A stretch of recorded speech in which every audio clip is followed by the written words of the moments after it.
Hello guys, देख सकते हैं हम लोग गया जा रहे हैं गाइस।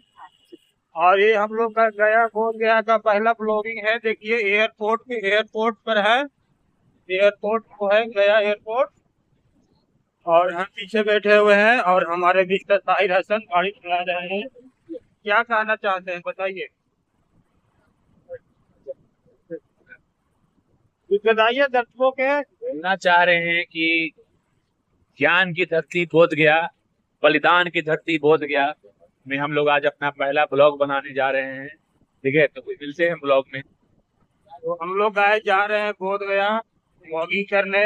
आप लोग बने गाड़ी देखे रहे। गाड़ी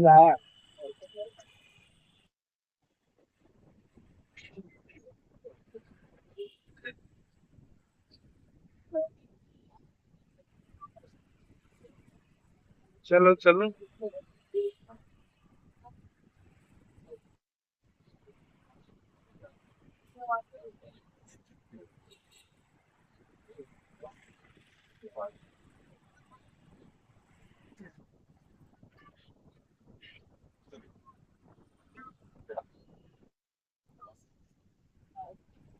तो अलग ही बकरा अलग ही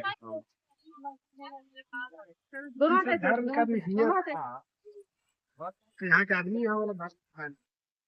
हाँ तो मिस्टर हमारे रहमान जी हमारे दर्शकों के क्या कहना चाहते हैं बताइए। सबसे पहले तो नमस्कार सभी लोगों को। जी जी। और मैं ये बोलना चाहता हूँ कि आज हम लोग मिस्टर माधव जी के साथ आए हुए हैं गौतम बुद्ध के, जहाँ उन्हें ज्ञान की प्राप्ति हुई थी। उस स्थान से थोड़ी सी दूर ही उनकी 80 फीट की मूर्ति बनाई गई है, जो जापान के सहयोग से बनाया गया था। तो इस 80 फुट की मूर्ति के बारे में मैं कुछ बताता चलूं कि ये जो मूर्ति है आप उसको देख सकते हैं। अब देखिए इधर कि ये मूर्ति में गौतम बुद्ध जी, जैसा कि आपने देखा, ये ध्यान अवस्था में बैठे हुए हैं। और कुछ और चीजें मैं गौतम बुद्ध के बारे में बताता चलूं आपको कि गौतम बुद्ध जी थे, उन्होंने उनकी जो जन्म हुई थी वो लुम्बिनी नामक स्थान जो नेपाल में है वहां हुई थी। और दूसरी चीजें मैं बताता चलूं कि उनका जो बचपन का नाम था वो सिद्धार्थ था। और उन्होंने जब किसी मृत व्यक्ति को देखा, बूढ़े व्यक्ति को देखा, तो उन्हें कुछ समझ में नहीं आया। तो उन्होंने इसके बारे में पता लगाने के लिए 29 वर्ष की अवस्था में वो गृह त्याग किए। और उनका जो जन्म स्थान है वो लुम्बिनी है, जो नेपाल में आता है। और लुम्बिनी में आप सभी लोगों को पता होगा, उनका जन्म होने के बाद उनका जो बचपन का नाम था वो सिद्धार्थ था।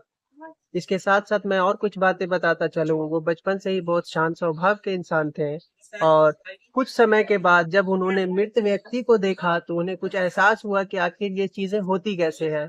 तो इसी चीजों का पता लगाने के लिए उन्होंने 30 वर्ष की अवस्था में घर को त्याग दिया। और घर को त्याग देने का एक बात मैं बताता चलूं इसमें कि घर त्याग को बौद्धि भाषा जो है, जो पाली भाषा में ज्यादातर लिखा गया है, उसमें घर त्याग को महापरिनिर्वाण कहा जाता है। और 30 वर्ष गाइज, ये कहीं देश विदेश से, जापान से या रूस से या चाइना से कहीं आए हुए हैं, पूजा कर रहे हैं।